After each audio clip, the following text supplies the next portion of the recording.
Hello everyone, class 10 chapter 3 exercise 3.3 का question number 1 का third part solve करेंगे। Question है solve the following pair of linear equations by the substituting method.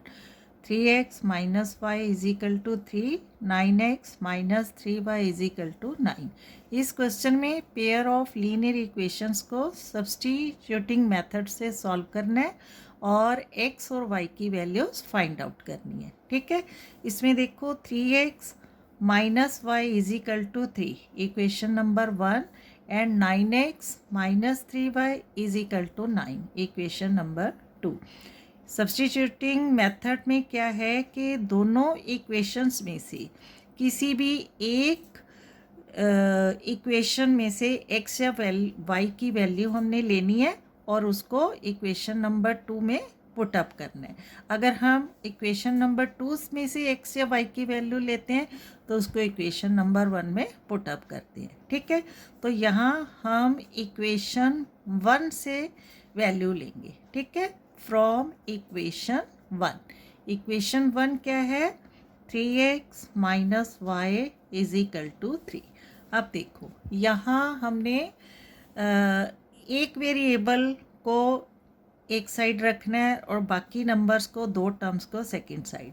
अगर हम यहाँ 3x लेंगे और यहाँ 3 माइनस वाई है, राइट साइड जाकर क्या हो जाएगा? Plus y. और अब 3 को लेफ़्ट साइड ले आते हैं तो 3x minus 3 is equal to y. तो यहाँ y की वैल्यू हमें क्या मिल रही है? 3x minus 3।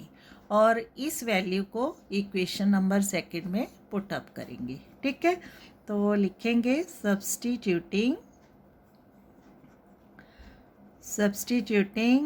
y is equal to 3x minus 3 in equation 2। और इक्वेशन 2 क्या है?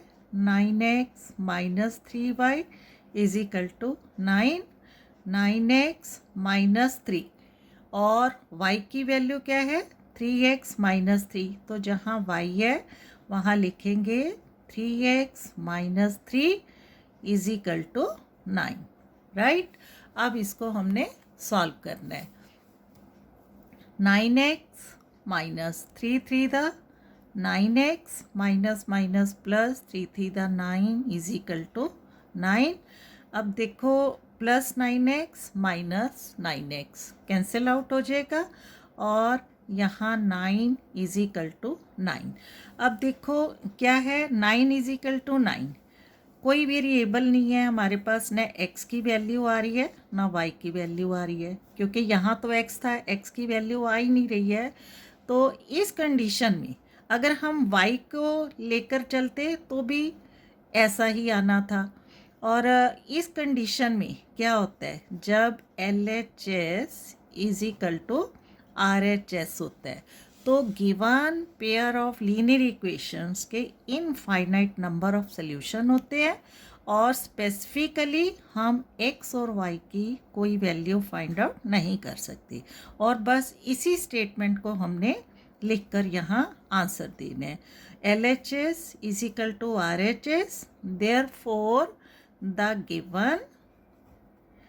given pair of linear equations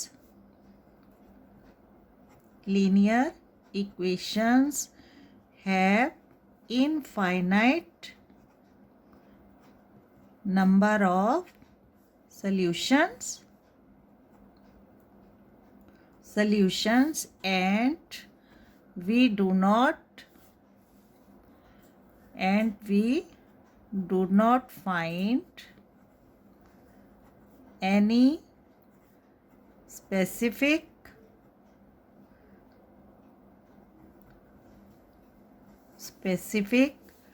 solution या वैल्यू। ठीक है, फॉर x और y। ठीक है, ये तो इसका आंसर है। अब थोड़ा इसको वेरीफाई करेंगे कि कैसे इनफाइनाइट नंबर ऑफ सॉल्यूशन है और हम x और y की वैल्यू है वो कैसे नहीं फाइंड आउट कर सकते। अब यहाँ देखो 3x minus y is equal to 3 किस फॉर्म में है? Is of the form a1x plus b1y plus c1 is equal to 0। इसको हम सिर्फ वेरीफाई कर रहे हैं, समझ रहे हैं, ठीक है। आंसर आपका इतना है जो फर्स्ट स्टेटमेंट लिखकर हमने देना है। और 9x minus 3y is equal to 9 किस फॉर्म में है? a2x plus b2y plus c2 is equal to 0। और ऑन कंपेयरिंग अगर हम a1 a2 को कंपेयर करेंगे तो क्या वैल्यू है इसकी? 3/9 इज इक्वल टू 3/9। तो 3 1 the 3 3 3 the 9 is equal to 1/3। और b1 बाय b2 इसकी वैल्यू क्या है? माइनस वाई बाय माइनस 3 मतलब -1 बाय -3 माइनस माइनस प्लस ये भी क्या आ गया? 1/3। और c1 बाय c2 इसकी वैल्यू क्या है? 3/9 3/9 3 1 the 3 3 3 the 9 is equal to 1/3। अब यहाँ क्या नोटिस कर रहे हैं कि a1 a2 क्या है? 1/3। b1 बाई b2 क्या है? 1/3। c1 बाई c2 भी क्या है? 1/3। तो in this case on comparing a1 a2 b1 b2 c1 c2 किस फॉर्म में मिल रहा है हमें? यार a1 a2 is equal to b1 by b2 is equal to c1 by c2, ठीक है।